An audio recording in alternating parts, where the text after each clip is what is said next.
4월 17일 정전 시장입니다. 자, 뉴욕 증시는 혼조세로 마감을 했는데 크게 두 가지 이슈를 확인하시면 될 것 같습니다. 자, 우선 이스라엘과 이란의 이 중동 리스크가 어느 정도 완화가 되었어요. 이게 전면전보다는 오히려 미국과 유럽연합을 통한 경제 제재를 다시 한 번 더 추진할 수 있다라는 뉴스가 나왔습니다. 지금 제넬렌 재무장관이 미국을 이스라엘을 공격한 이란에게 새로운 경제 제재를 준비하고 있다 이렇게 발언을 또 하게 되면서 그런 이 경제 제재 확률이 높아졌는데, 근데 이게 우리나라에서 좀 애매한 게 유가 수출에 대한 제재가 나올 수 있다고 해요. 그럼 결국에는 유가가 좀 안 떨어지잖아요. 그러니까 지금 리스크가 완화가 되면은 유가가 떨어져야 되는데 안 떨어지죠. 그러니까 이게 제재가 될 경우에는 다시 한번 유가가 또 움직일 수 있는 상황이 올 수 있다고 시장을 보고 있는 겁니다. 그래서 우리나라 입장에서는 전면전이 터지지 않았지만은 여전히 원자재 가격에 대한 상승의 부담을 가질 수밖에 없다는 것들 확인하시면 될 것 같고, 자, 어제 정말 중요했던 게 이 파월 연준의장의 발언이에요.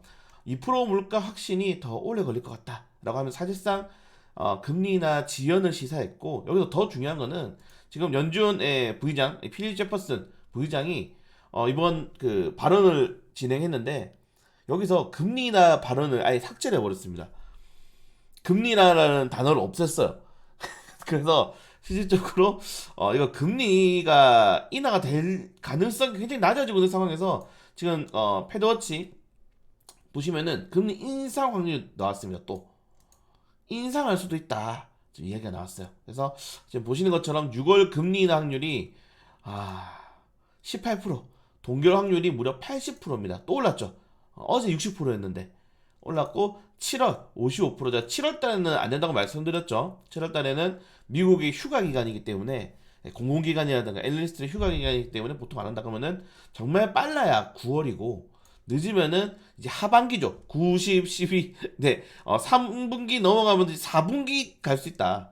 이렇게 되면서 결론적으로는 많아봤자 금리 인하가 최대 2회가 될 가능성이 높아지고 있습니다. 이러한 사실이 밝혀지면서 뉴욕 증시가 보시면 너무 어마무시하게 늘렸죠. 그런 식으로 이 조정이 났기 때문에 오늘 국내 증시도 쉽지 않다. 어제 달러 인덱스가 또 최고치를 경신했거든요. 그래서 달러 인덱스, 미국 국채금리, 2년물 국채금리는 장중에 5%를 찍었습니다. 여러분들 미국 국채 사면은 이자 5% 줍니다. 한국 주식 누가 사겠습니까?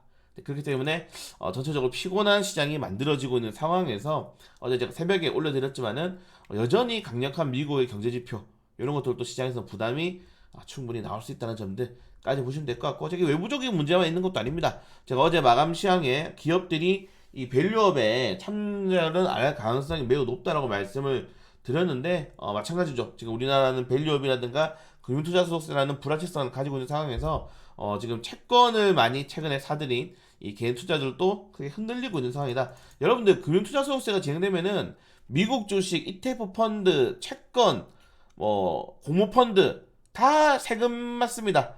그래서 피할 데가 없어요, 어차피. 그래서 이걸 피하려면은 여러분들이 법인 회사를 설립하든지 아니면은 사모펀드 쪽으로 넘어가야 되는데 쉽지 않죠. 그래서 이런 불확실성은 계속적으로 시장 흔들 가능성이 높아지고 있다는 정도까지 더 보시면 좋을 것 같습니다. 그래서 뱅크 오브 아메리카가 달러랑 엔이 예상보다 더 오를 수 있다 이렇게 이야기를 하게 되면서 우리나라 증시에는 계속적으로 부담을 줄 수 있는 상황이 현재 오고 있다는 점들까지 보시면 될 것 같고요. 그걸 제외하고 어제 사실 유럽중앙은행이 선제적으로 우리 금리나 할 수 있다라고 이야기를 하게 되면서 이거 유럽이 금리나 하면 미국도 금리나 하지 않을까라고 얘기했는데 이 발언 뒤에 파월 연준장의 발언이 나왔거든요. 그래서 이런 것들이 좀 무너지지 않았나라고 생각이 됩니다. 그리고 한국 반도체 투자금 요건 제가 전에 한번 올려드렸는데 우리나라는 반도체 보조금이 없습니다. 세액공제만 있죠. 그래서 이 보조금이 추가적인 탄력이 좀 나올 수 있을 것인지, 근데 또 모르겠어요. 이번에 정권이 민주당 쪽이 다수당이 되게 되면서 이런 것도 또 민주당은 굉장히 회의적이기 때문에 부담스러운 상황이다. 자, 대만은 차기 경제부 장관에 TSMC 공급업체 회장을 임명했습니다. 우리나라에서는 절대 발생할 수 없는 일이죠. 그 정도로 대만이 지금 얼마나 TSMC를 밀어주고 있는지. 우리나라 지금 대만보다 시가총액 따였죠. 따였다는 말이 좀 그런데 시가총액이 밀렸습니다. 그 정도로 대만의 이런 성장성이 굉장히 높은데 그럴 수밖에 없습니다. 대만은 기업들을 밀어주는 친기업 정책을 계속적으로 진행하고 있기 때문이에요.